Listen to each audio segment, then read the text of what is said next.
en 5, 4, 3, 2, 1.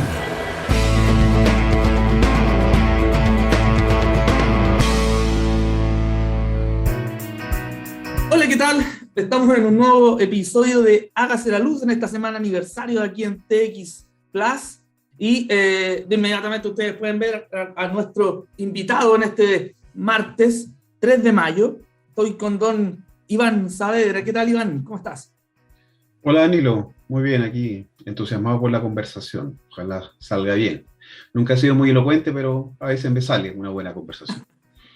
No, la idea, como tú sabes, y nosotros ya tenemos, este es nuestro capítulo 43, tener una conversación relajada en materia de energía, en materia de sostenibilidad, en las varias temáticas que afectan a nuestro sector, de manera que nuestros audioescuchas se vayan familiarizando con todos los desafíos que hemos tenido y los que vamos a tener de aquí de cara a los próximos años. Así que hay harto para cortar y harto tema que vamos aquí a conversar entre nosotros. Pero quiero partir esta conversación, primero obviamente presentándote, ¿ya? Para que todos los que, no sé por qué, pero podrían no conocerte, no te vayan conociendo un poquito más.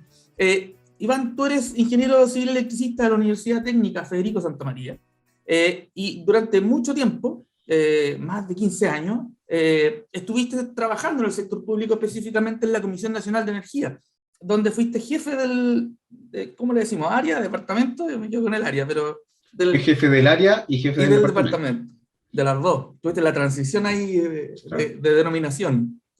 Bueno, jefe del departamento y del área eléctrica, y hoy ya eres un consultor del sector, director de la consultora IESD, que es Innovación, Energía, Sostenibilidad y Desarrollo, hay un juego de palabras, consultora especializada en regulación y mercados energéticos. Así que nuevamente, bienvenido Iván, qué bueno que pudiste estar un ratito aquí conmigo para conversar de este sector que es bien entretenido, digámoslo así. Sí, tenemos que autoconvencernos que es entretenido, aunque sí lo es en realidad. Claro, no nos queda otra. Oye, me quiero aprovechar de esta gran experiencia que tú tuviste en el sector público. Primero, hacer un disclaimer para nuestra audiencia. Nosotros trabajamos mucho rato, yo fui mi jefe harto rato ahí en la Comisión Nacional de Energía, así que tenemos un largo proceso de compañerismo en estas lides.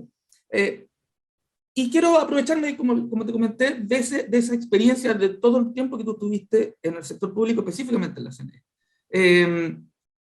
Mi impresión, ahí tú me cuentas la tuya, de que antes el problema energético era más técnico que político. No había no había una institucionalidad política. La Comisión Nacional era el ente técnico regulatorio, lo sigue siendo, pero ahora existe el ministerio. Pero esa proporción quizás técnico-político ha ido cambiando con el pasar de los años, donde ya efectivamente hay un problema o un asunto, mejor dicho, político. ¿Por qué ahora energía se ha transformado en un tema más ciudadano? Se podría decir que hay que poner ciertas cosas, ciertas instituciones, ciertas organizaciones, no como antes. Y quizás hilo con una segunda pregunta, si es que la institucionalidad energética se ha ido adaptando y ha ido respondiendo a ese desafío de ser este ente político. Entretenido.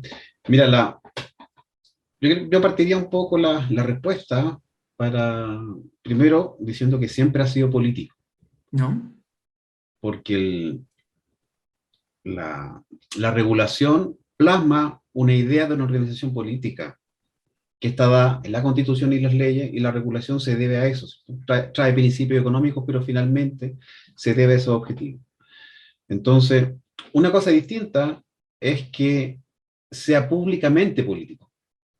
Y es ahí donde aparece la irrupción de la opinión pública, de cómo hoy día la ciudadanía se acerca a todos los asuntos, y particularmente al asunto energético, porque es distinta, porque ahora hay más acceso a la información, hay más miradas o más ojos mirando lo que está pasando, hay opiniones más críticas, hay mucha más información, y el acceso a ella tanto la información como el conocimiento es mucho más fácil, independiente de los temas del acceso a la educación. La información está disponible, ¿cierto? Tenemos plataformas, y las redes sociales también son un rol, hacen un rol articulador de distintas opiniones, y puedes ahí formarte mal o de buena forma, porque las redes sociales tienen eso, ¿cierto?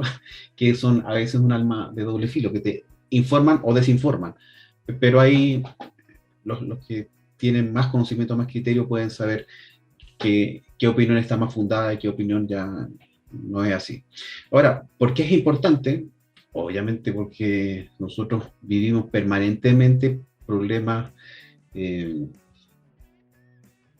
energéticos dados nuestra particularidad de país, ¿cierto? Nosotros no teníamos recursos aprovechables. Creíamos que no los teníamos. Bueno, básicamente, no tenemos una masa importante de recursos fósiles, que fue la base del desarrollo energético durante el siglo pasado. Pero tuvimos la buena noticia de que se empezó a desarrollar otro tipo de desarrollo tecnológico que nos puso en la primera línea como poseedores de grandes y buenos recursos. Entonces ahí todavía estamos en ese querer creer o no creer, si estamos en una condición de tener una mejor disposición o un mejor aprovechamiento de esos recursos y traspasar beneficios a la sociedad con ese traspaso. Y esos son muchos grandes desafíos, entre cambiar los paradigmas, cambiar la forma en que se toman las decisiones, se hacen los negocios, se hace la regulación, se fiscaliza y se cuida el medio ambiente también. Es una discusión que, en vez de simplificarse, a veces se adelanta. Y cuando tú me preguntas cómo se ha ido modificando el sector público relacionado con la energía, a ver, era demasiado especializado antes, ¿cierto? Cuando digo antes, cuando yo llegué el 2001 a la comisión, llegué en septiembre. Justo ahí después vino el atentado a las Torres Gemelas y hubo toda una vorágine de cosas en ese tiempo, tanto cual la que me tocó a mí como recién llegado a esa institución, empezar a aprender a hacer cosas que no te enseñan en la universidad. O sea, las pegas, y tú lo sabes bien, Danilo, todos los que pasaron por la condición de la comisión, no se enseña en ninguna parte, sino que se aprende ahí, mal o bien, pero se aprende ahí. Ahí la opinión va a ser de quienes sufren la regulación y sufren los efectos de las personas que trabajan ahí siempre, y lo recalco, desde la buena fe, desde una responsabilidad, desde el sentido que tiene el funcionario público responsable.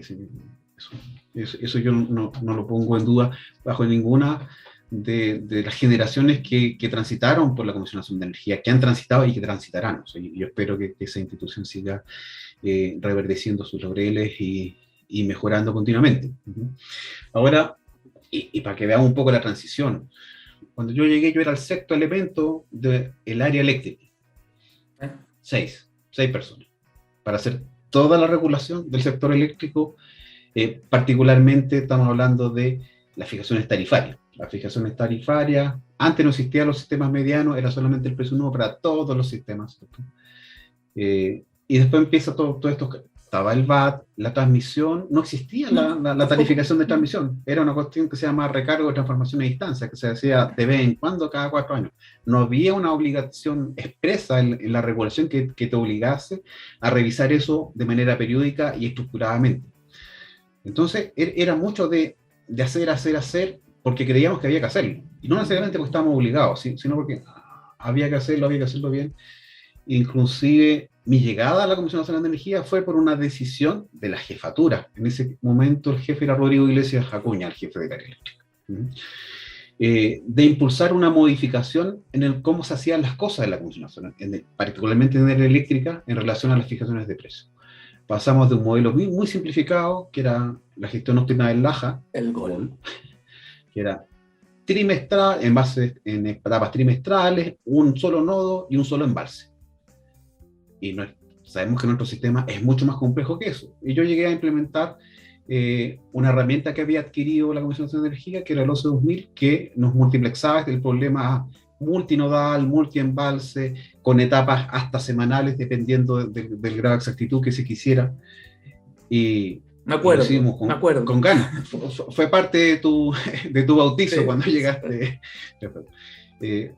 Pero ahí se demostró que, independiente de los recursos, las instituciones tienen ganas de hacer cosas y tiran hacia adelante y se hacen buenos aportes a la discusión. Bueno, esa herramienta sirvió mucho para el tema de los periodos de sequía y racionamiento que tuvimos desde que yo llegué. No estoy hablando de lo anterior, del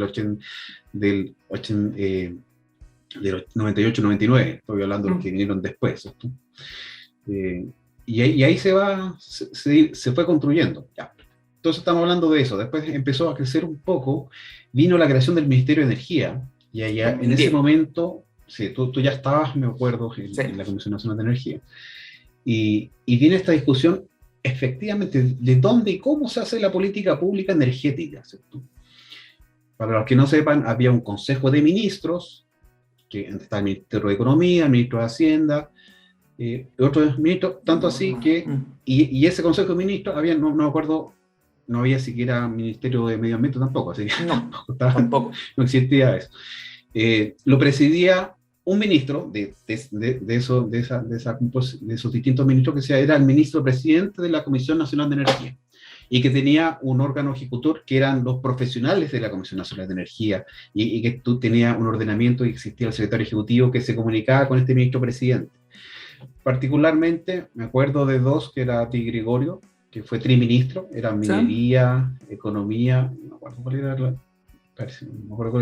la otra. Después estuvo Rodríguez Grossi también. Jadricic puede haber sido también. Jadricic, sí, y Marcelo Togman. Es que para allá voy. Ya, perdón. Quiero llegar a la génesis de la necesidad de hacer una evolución institucional, ¿cierto? Porque teníamos esta discusión bastante acotada a ese como centro de poder, pero ya se veía, y la comisión, por tanto, iba creciendo inorgánicamente, uno pudiese decir, porque era algo que estaba pensado como de muy baja notoriedad. Empezó a tomar temas, sobre todo con el corte de gas de Argentina, ¿cierto? Ahí ya tuvimos las primeras pruebas de fuego, y se empezó a ver que el relacionamiento institucional con el tema energético no era suficiente. Cuando llega Marcelo Togman, tuvo Karen Ponachik, después Marcelo Togman en el primer gobierno de Michelle Bachelet, ¿cierto? Llega Marcelo Togman a llevar adelante el proyecto de generar esta nueva institucionalidad, que consistía en la creación de un Ministerio de Energía. Y ahí viene el desmembramiento de esa Comisión Nacional, que ya era grande, porque estaba haciendo muchos elementos de política pública que no son propias del regulador. Y ahí empieza se forma la discusión de cómo dividir la institución entre el regulador y el formulador de políticas públicas, ¿cierto? Sí. Todavía no está completamente resuelta la discusión, Danilo, tú lo sabes bien, porque son las grises. El ministerio toma el rol de regulador, y la comisión queda mirando o jugando ahí en segundo nivel. Quizás falta una segunda discusión respecto de eso, pero no sé si es la urgencia hoy día.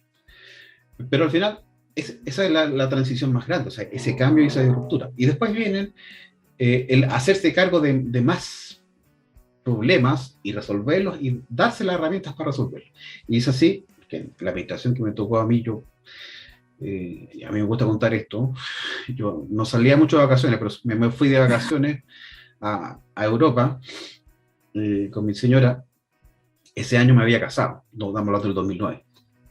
Y la mitad de las vacaciones me llama mi jefe de ese entonces, que era Daniel Salazar, para decirme que se iba. Entonces, en la mitad de las vacaciones ya tenía que asumir que iba a llegar con una realidad distinta.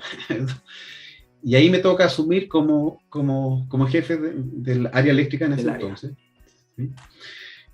Ahí Rodrigo Iglesias me pregunta si quería hacer o no hacer. ¿Por qué? Porque ya se veía que venía un cambio de mano política. Entonces había todo un tema de incertidumbre. Entonces yo tomé la apuesta, es decir, entre ser 6 meses y no ser nunca, seré 6 meses. Y esos 6 meses se extendieron a ¿cuántos tiempos? Casi 10 años, ¿no? Sí, no. Casi 10 años. ¿Por qué digo este tema en particular? No es que lo quiera personificar en mí, simplemente las personas que están cuando ocurren los issues, los problemas, o se dan las oportunidades, tienen que tomar la responsabilidad y hacerlo. Pasará en el futuro y los que estén van a tener que tomar la responsabilidad y hacer las cosas que tienen que hacer, ¿sí? En este caso nos tocó llevar la transición de la creación del ministerio, ¿sí? El cambio de mando, el cambio de color político después de un periodo bastante extenso de la concertación, ¿cierto? Cambia y llega el primer gobierno de Sebastián Piñera, entonces había toda una incertidumbre de cómo iba a pasar. Pero al final, en este primer periodo, logramos implementar parte del mandato de la creación del ministerio y de algunos elementos, y empezamos también a crecer como área eléctrica. Y la eléctrica empezó a crecer. Me parece que llegamos a ser 15 antes del segundo Sí. gobierno 15 o de 16 puede ser. Claro, 15 y 16. Después vienen las siguientes modificaciones en el segundo gobierno de Michelle Bachelet. Me estoy saltando muchas cosas, producto básicamente de la ley 20.936. ¿Sí? Nos saltamos de la ley 19.940 a la 20.936, 1000 leyes después casi. 1000 leyes pasaron entre la ley Corta 1 y esta otra ley de reformulación del segmento de transmisión y otras cosas. Y ahí el área, tú lo viviste, se duplicó. Pasamos los 30 ingenieros. Sí, ingenieros. Eso ya era otra cosa, ¿cierto? Ingenieras, perdón, disculpa. Los 30 funcionarios y funcionarios. Pero no necesariamente tiene que ser. Hay cometido doble pecado, ¿cierto? El no hacer referencia correcta a quienes integran esas instituciones, que no son solamente ingenieros e ingenieras, ¿cierto? Oye, a ver, te voy a proponer como un juego, porque hoy día estamos en un escenario bien interesante, digámoslo así, para no decir complejo ni desafiante, digamos desafiante.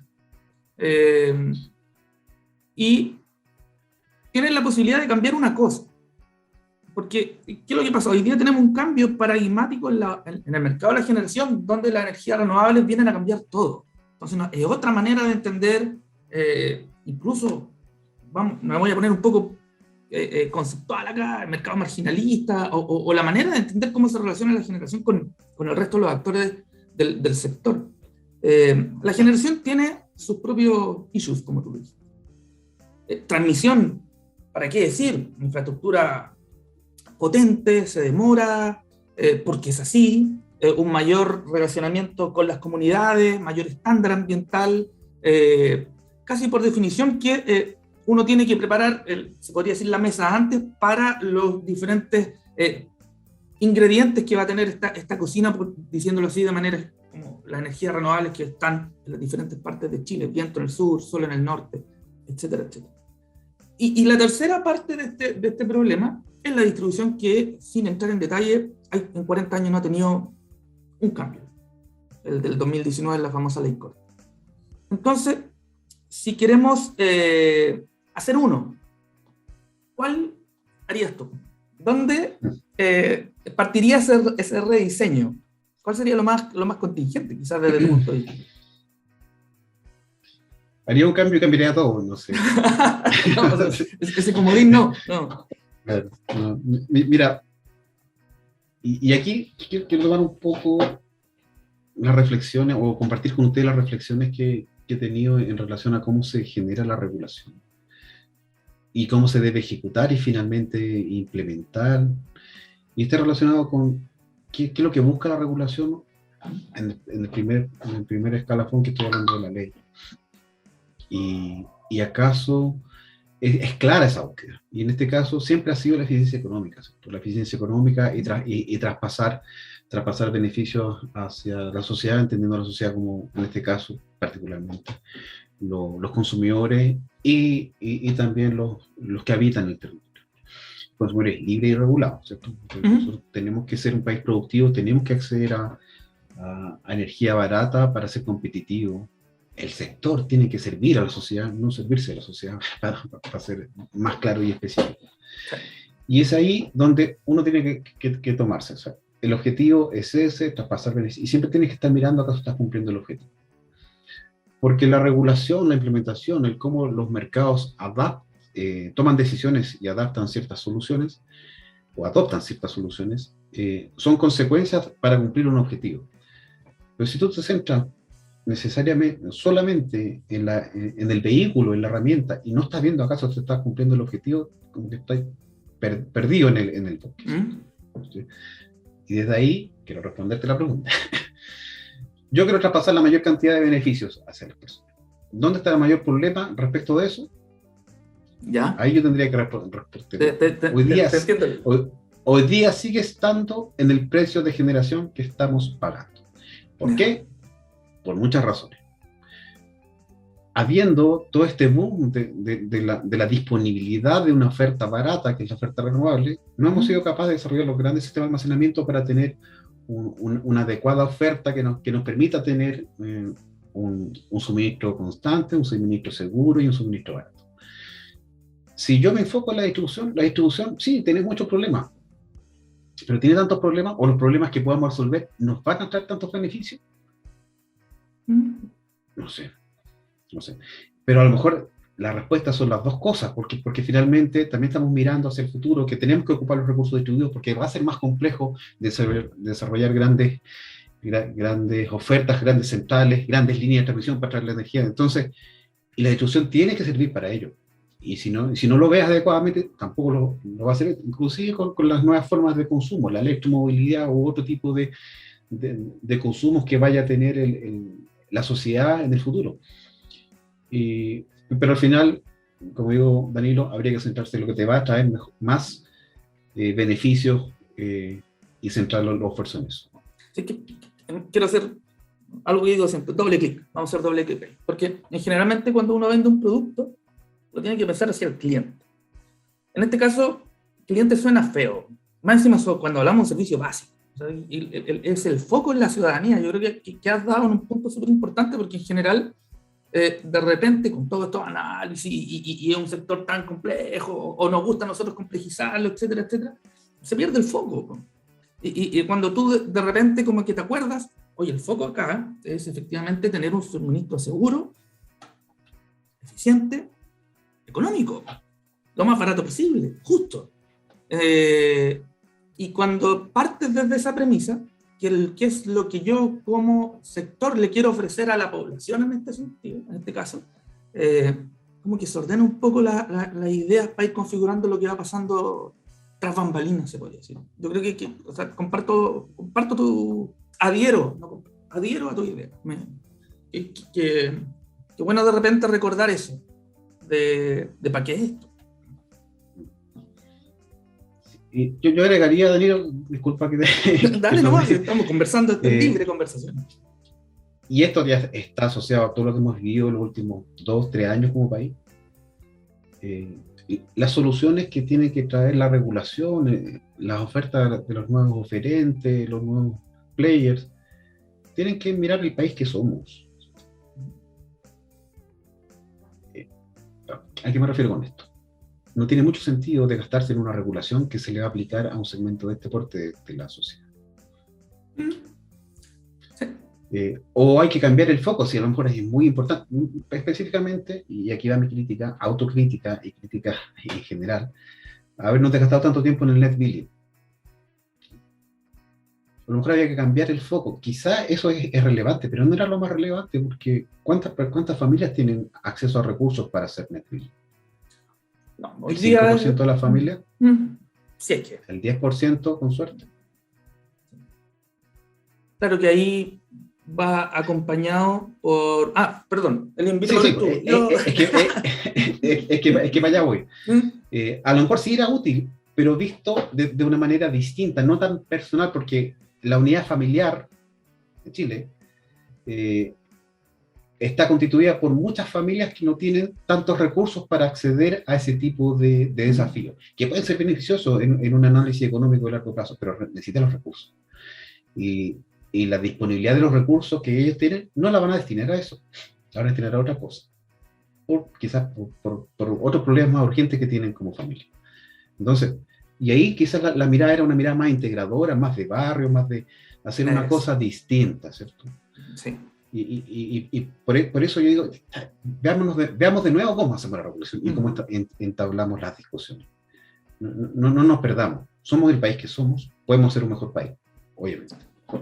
No, ahí el rol de Ministerio de Vivienda, viviendas sociales con techos solares, obras públicas, concesiones, hospitales con paneles, o sea, claro, vuelvo al punto, esa mirada íntegra es la que nos devuelve de manera casi automática como lo tenemos que hacer. De ahí ya nos encargaremos de hacer esa bajada compleja, pero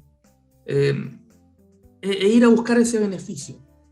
Probablemente en el caso del net billing algo muy parecido sea, no tengo medio asado, pero medición inteligente también, de que quiénes iban a ser los principales beneficiarios de esta tecnología, que es útil, es muy útil, soy un ultra defensor de la medición inteligente, pero teníamos que poner primero los beneficios delante, y esos beneficios macro, no aún, pero que sé, discusión. Sí. Hasta. La implementación siempre ha sido un problema, y eso ya lo sabes. Sí, pero bueno. Entonces, raya para la suma, yo creo que en la generación donde deberíamos hincar el diente por el efecto multiplicativo, quizás de los efectos que puede tener cualquier cosita que podamos hacer. Interesante el punto. Retrocedamos algunos años atrás, 6 años, quizás un poquito más, porque esto se empezó a cocinar obviamente de antes, cocinar en el buen sentido de la palabra, a conversar. De la ley de transmisión, la que se aprueba en agosto del 2016, publicada en el Diario Oficial, pero obviamente tuvo mucho trabajo anterior. Y hay un punto, claro, hubo cambios en la forma de planificar redes y otras cosas bien importantes, pero yo creo que tenemos un punto al debe ahí, por eso te lo quiero preguntar, y te lo quiero preguntar específicamente porque sé que es un tema importante para ti, que tiene que ver con la innovación y el desarrollo. De que yo, en particular, creo que tú eres uno de los responsables de que esa frase de innovación ahora esté explícita en la ley.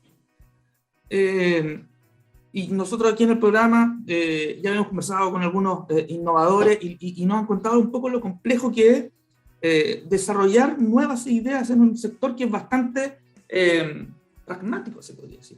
Entonces, después de 6 años, ¿cómo tú crees que hemos avanzado en este tema? Y si, no lo he dicho, pero lo voy a decir, yo creo que estamos al debe, pero si tú compartes que estamos al debe, ¿qué podemos hacer? ¿Cómo podemos que esta idea de innovación se meta en lo más profundo de las empresas, de la academia, de todos? Sí, efectivamente, yo fui el autor intelectual de lo que está ahí como exigencia al coordinador. Yo lo puse ahí y hay un error ahí. ¿Y cuál es el error? Dice podrá en vez de decir deberá. No. Ese es el error en que da la discrecionalidad de que la aprobación de presupuesto se baje o se elimine, inclusive, el presupuesto asociado a ese desafío que es la innovación. Inclusive nos desgastamos mucho en todo el articulado. Si tú lo miras, daba mucha esperanza de que se iba a contar con recursos y se iban a hacer inclusive se beneficiaba la alianza entre universidades regionales y para no monopolizar, que es un tema que nosotros desde las universidades provinciales, Valparaíso, lo medimos menos porque no estamos tan lejos del centro de poder, pero las otras universidades sí lo viven más. Y también nos preocupamos de eso en el diseño, pero nos quedó esa palabra reservada. No voy a decir quién fue, pero no importa. Esa palabra reservada, y yo la cambiaría al tiro. Mira, deberá. ¿Y por qué? Solamente hagamos un cálculo muy simple, pero muy simple. Digamos que las familias, ¿sí? Las familias ponen 50 pesos para eso, de su presupuesto mensual. ¿Sí? 50 pesos, y puede hacer la cuenta tipo. ¿Cuánto significa eso? Una cuenta tipo son de 20.000 pesos, 18.000, 50 pesos al mes. Si tú lo llevas a hacer un cálculo inverso y ves cuántos dólares por megawatt hora son esos 50 pesos, son 0,5 dólares por megawatt hora, dependiendo del tipo de cambio. Ahí puedes hacer el ejercicio de otra forma. Esos 0,5 multiplicado por toda la energía del sistema te da del orden de los 35 millones de dólares al año, solamente para hacer innovación e investigación. Entonces, yo partí desde dónde? Desde el impacto en la cuenta tipo. Porque igual las personas, no es que uno tome decisiones por la familia, pero no es algo tan escandaloso esos 50 pesos, ¿cierto? Para nada, porque son 50 pesos al mes dividido por todos los miembros de la familia, serán 10 pesos por cada uno miembro de la familia. Y eso te provee de unos recursos muy significativos que obviamente para evitar esta discusión de acaso el Estado o no el Estado, no es el Estado el que está administrando eso, es el coordinador del Archivo Nacional, que se supone que tiene los más altos estándares de calidad técnica, transparencia y finalmente de confianza por parte de la sociedad respecto del rol que tiene que ejercer. Y con esa cantidad de recursos podría hacer muchas cosas. Y específicamente es el coordinador el que tiene que llevar esa bandera. ¿Cómo? Bueno, hay universidades que se han metido harto. Sí, porque es que el coordinador no es el que la tiene que llevar, el que tiene que administrar esa plata, porque finalmente lo que tiene que hacer son concursos en donde las universidades van a concursar por esos recursos y van a tener que hacer sus proyectos. E infraestructura, ¿no? También. Sí. Exactamente, y ahí es como configuras esos proyectos, cómo se van a usar esos recursos. ¿Por qué lo situamos en el coordinador esa posibilidad? Porque era un ente externo al Estado, se supone, pero con que estábamos creando a este ente que tenía un fin público, ¿cierto? Pero no era parte del Estado, y para evitar cualquier tipo de discusión de bajo nivel para mí, que es este tema de la politización de estos temas, lo radicamos ahí en el coordinador. Yo creo que es una buena decisión. Yo la sostengo que tiene que ser eso, pero tiene que ser obligatorio, y lo tiene que hacer, y ponerle más estándares de transparencia a los concursos, quizás algunos objetivos que sí se los puede dar la autoridad. En los concursos que vienen estos años, quiero que usted cumpla estos objetivos. Vea cómo hacen los concursos.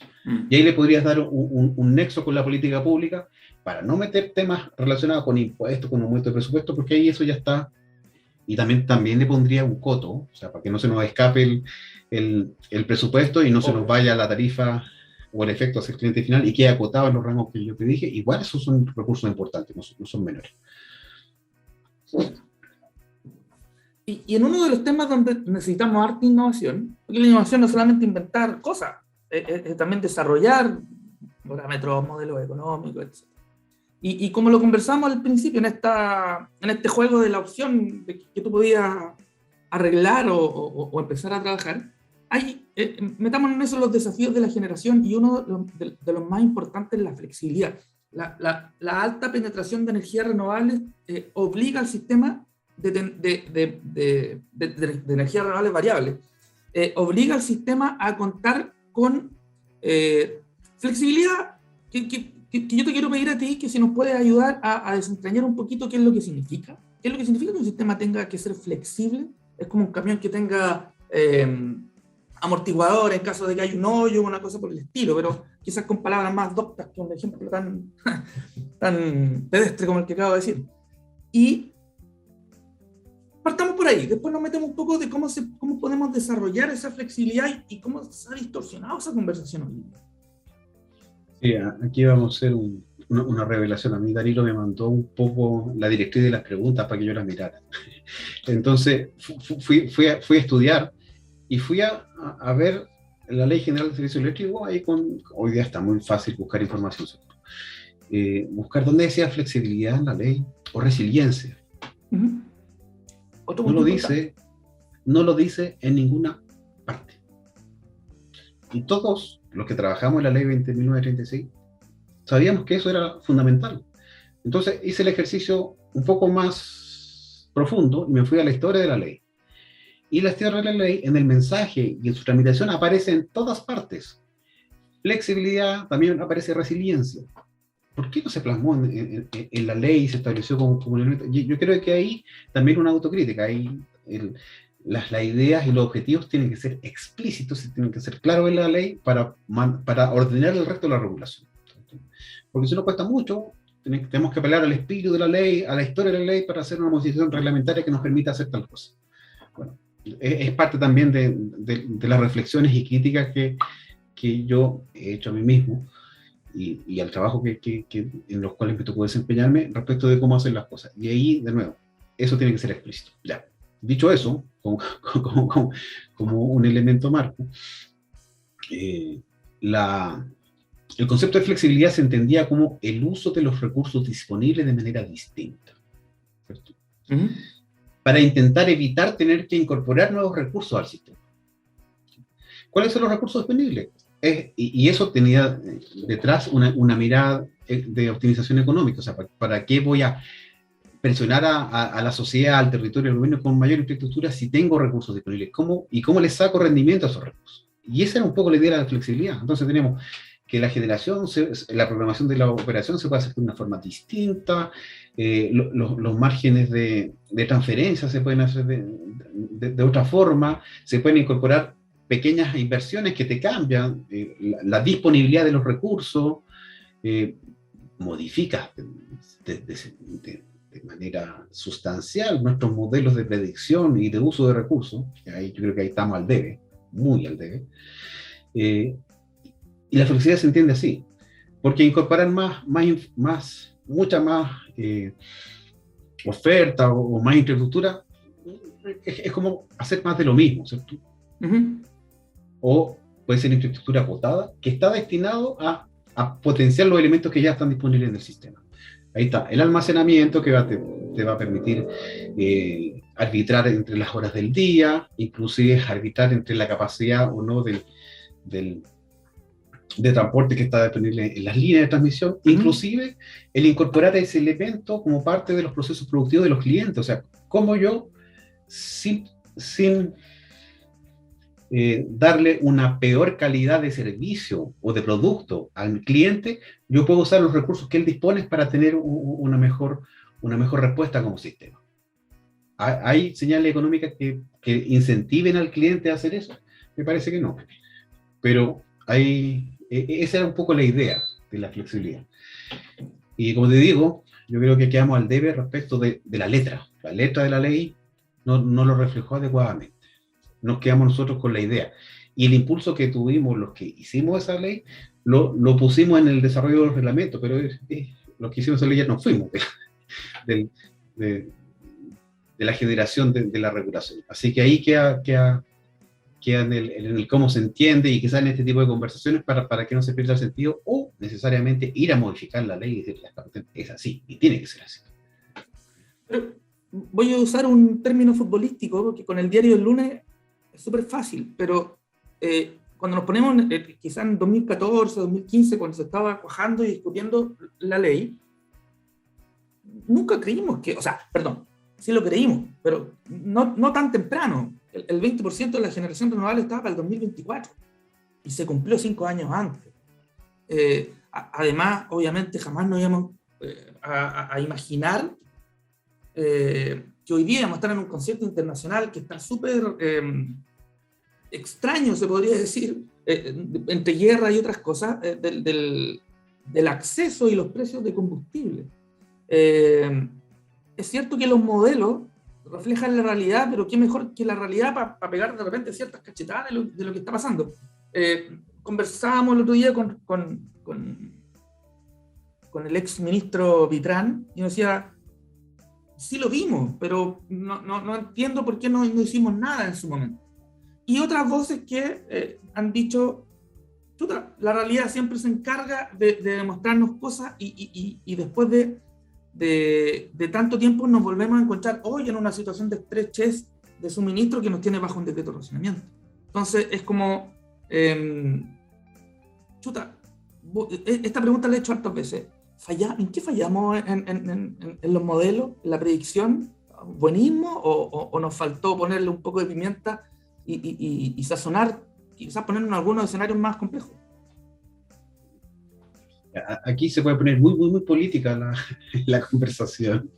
Pero de hecho, no voy a eludir la responsabilidad, porque también es parte como digo, de la introspección, de la autocrítica, de ver por qué. Lo mismo que tú dices, después de haber hecho todas las modificaciones legales que hicimos a partir del corte de gas en Argentina, estamos en una situación similar, no la misma, similar. ¿Qué pasó? ¿Por qué? ¿Qué? Y ahí uno tiene que preguntarse entre los distintos roles que en la sociedad ejercen los distintos actores. Claro. el rol del privado, el rol del Estado, y particularmente, en este caso, asociado a la disponibilidad y al desarrollo del mercado energético. El mercado es un medio, no es un fin, es lo que yo creo.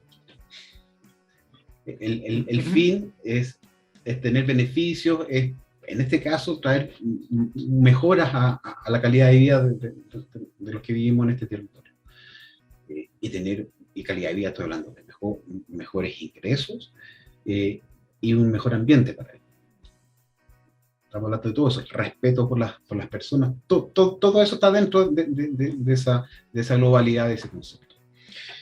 Y la pregunta es, y esto no estoy diciendo que no sea legítimo, es que el privado tiene una visión particular de maximizar su negocio. ¿Sí? Claro.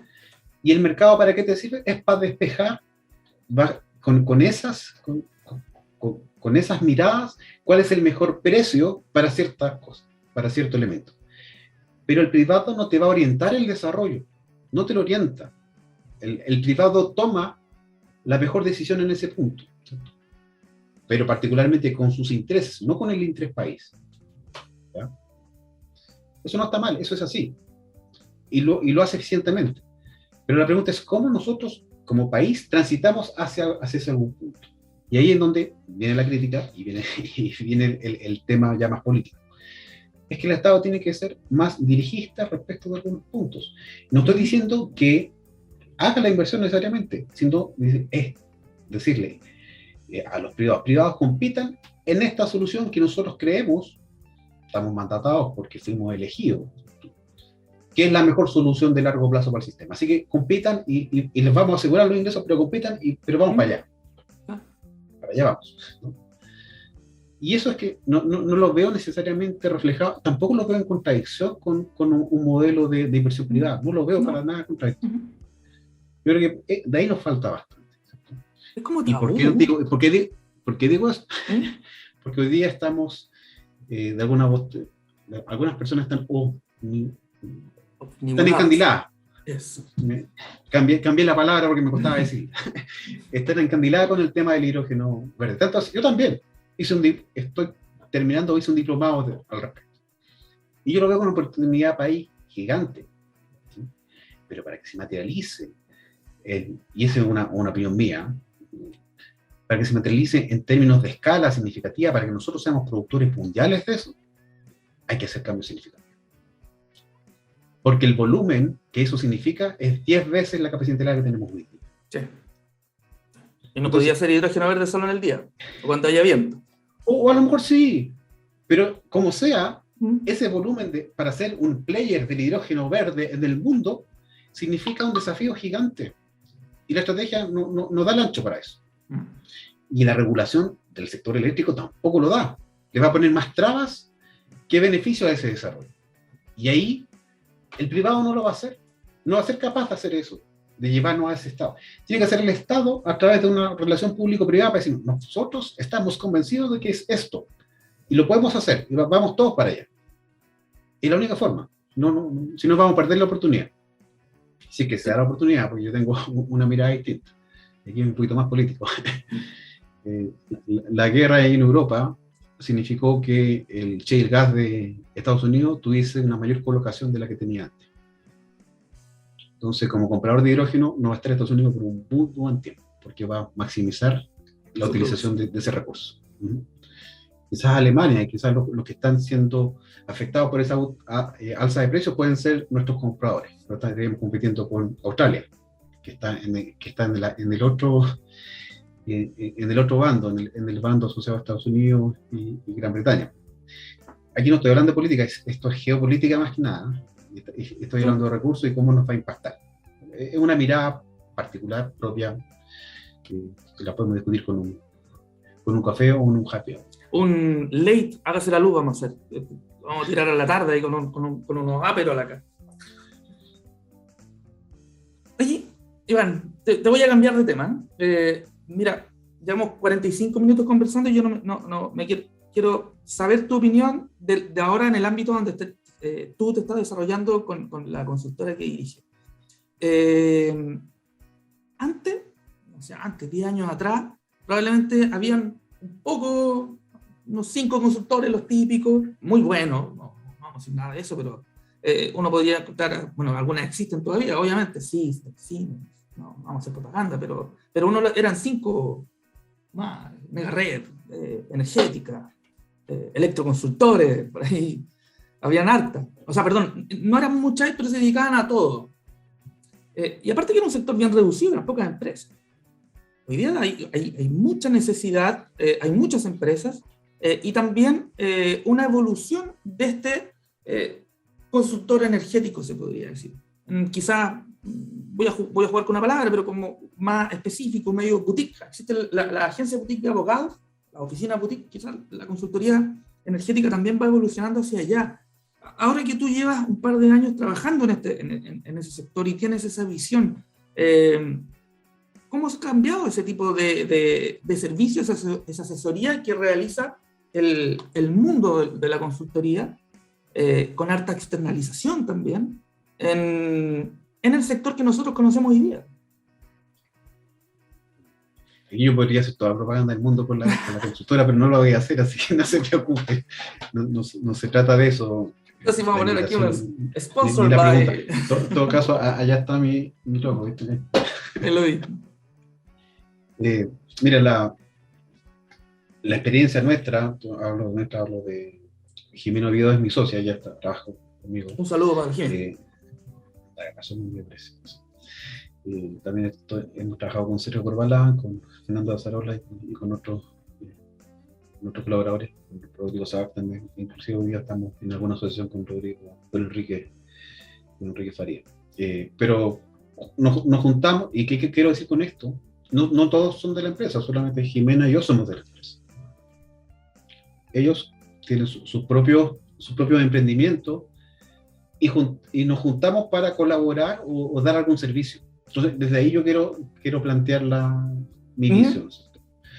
Y la visión es una visión integradora de distintas potencialidades. O sea, obviamente, la que nosotros particularmente tenemos, en el caso de Jimena, los procesos tarifarios, en el caso mío es una mirada más conceptual de la regulación, y no tenemos todas las expertise. Por eso vamos y nos asociamos con otros profesionales para dar un servicio integral.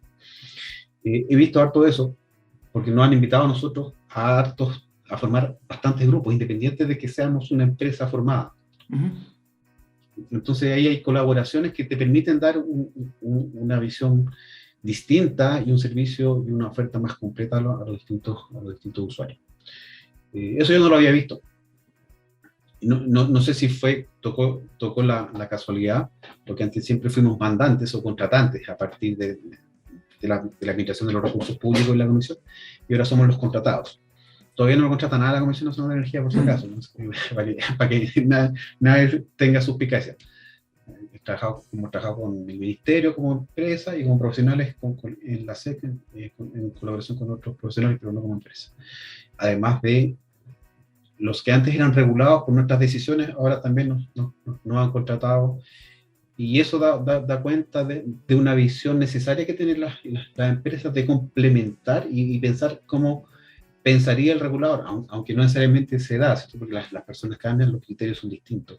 Pero a veces hay principios que se pueden definir como transversales y que trascienden a las personas.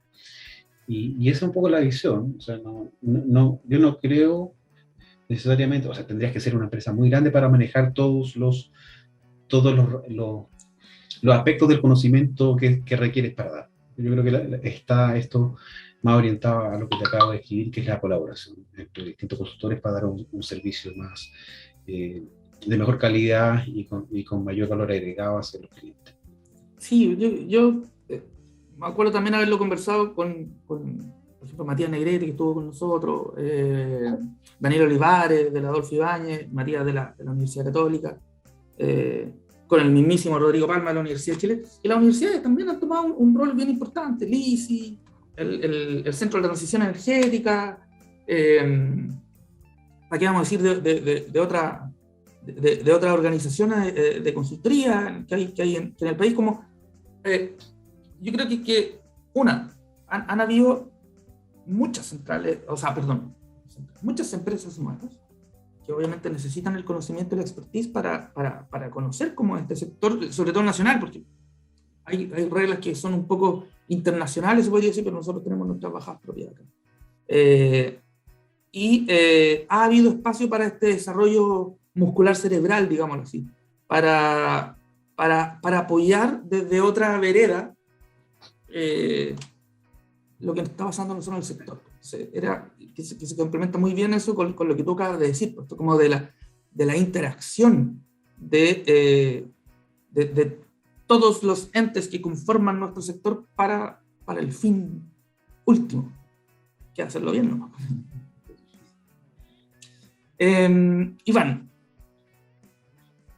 un minuto, pero no me quiero quedar con esta pregunta en el tintero. Hablamos hoy día de transición energética justa. Y lo mencionamos un poquito arriba, pero este minuto como la minuto de confianza para que tú cierres como con alguna idea de esta energía ciudadana, de esta energía hacia la población. Esto que nos comentaste, ¿qué será el fin? Que me gustaría que cerráramos esta conversación con una reflexión de estos desafíos de la transición hacia la carbono neutralidad, pero con cara de chileno y chilena. Eso. El micrófono es tuyo. Bueno, lo conversamos desde el principio. Tenemos la suerte de que tenemos los recursos y no ocuparlos de manera adecuada es un absurdo y también generaciones posteriores nos van a criticar con justa razón. No tengo duda de ellos que eso puede ser una pérdida si es que no se conduce adecuadamente. ¿Cuáles son los beneficios de esos recursos? Primero, que no están necesariamente sometidos al vaivén internacional de los problemas que pueden suscitarse por el suministro de energéticos primarios. Lo tenemos acá, ¿cierto? A no ser que se produzca un tema apocalíptico como lo que vimos en el cine en Terminator, que había nubes por todos lados y no teníamos sol en ese futuro distópico. Pero no es así, y creemos que no va a ser así, por tanto tenemos los recursos. Y desde ahí, o sea, cualquier construcción tiene que mirar a las personas y decirle, esto es, como eres tú parte de esta ciudadanía, de este territorio, también es tuyo. Y te va a traer beneficios, y beneficios directos, y tienen que ser palpables. O sea, cualquier cosa que hagas, si es que no traspasas en el corto plazo beneficios reales, concretos, y que las personas lo miren, va a ser inoficioso y no va a desarrollarse en la escala que tú crees. ¿Y por qué? Porque hoy día la ciudadanía es más demandante, está más informada y te va a causar algún problema mediático, por último, si es que no estás cumpliendo lo que dices que vas a cumplir. Nos hemos llenado de muchos discursos de que viene la baja, que viene la baja, que viene la baja de tarifa y no viene. Entonces tiene que venir. Hagamos que venga. Y eso no significa que el negocio para los privados se va a estar tan malo. Quizás no va a ser tan bueno como antes, pero va a seguir siendo negocio. Si ese es un poco el punto. Tenemos que alinear todos los intereses. Y como dije hace un rato, el mercado es útil para despejar los mejores precios. Tiene que seguir siendo útil para eso. Iván, te agradezco mucho este espacio. Estimados y estimados auditores, don Iván Saavedra nos acompañó durante esta hora conversando de lo humano y lo divino del sector energético nacional. Interesantes puntos de vista. Me voy a quedar con estas cositas ahí para guardar. No para guardar, para mostrar en cómo tenemos que empezar a ver nuestro sector. Y antes de despedirnos, como ya una tradición de nuestro programa, Iván, te dejo el espacio para que tú nos presentes la canción con la cual vamos a cerrar este programa y aprovechamos de despedirnos en esta semana aniversario de TX, de todos los que nos escuchan y nos van a escuchar a través de todas las plataformas de esta radio de ciencia y tecnología, la radio científicamente rockera. Así que Iván, te dejo la palabra. Esta es una canción de mis tiempos de liceo. Estamos hablando del año 1988, 89, 87 ¿sí? quizás. Sí. Es de una cantante estadounidense, de Tracy Chapman, que se llama Talking About the Revolution. que era contingente en ese tiempo y hoy día también es contingente, y quizás desde alguna mirada distinta. Pero, Y pero una siempre letra vigente. rockera, totalmente. Así que cerramos con Tracy Chapman, Talking About Revolution, y nos vemos el próximo martes con otro invitado o invitada. Muchas gracias, Iván. Saludos a nuestros auditores. Nos vemos en Hágase la Luz. Un abrazo. Eso, que estén Danilo. bien. Un abrazo Chao, para Iván. todos. Chao. Chao.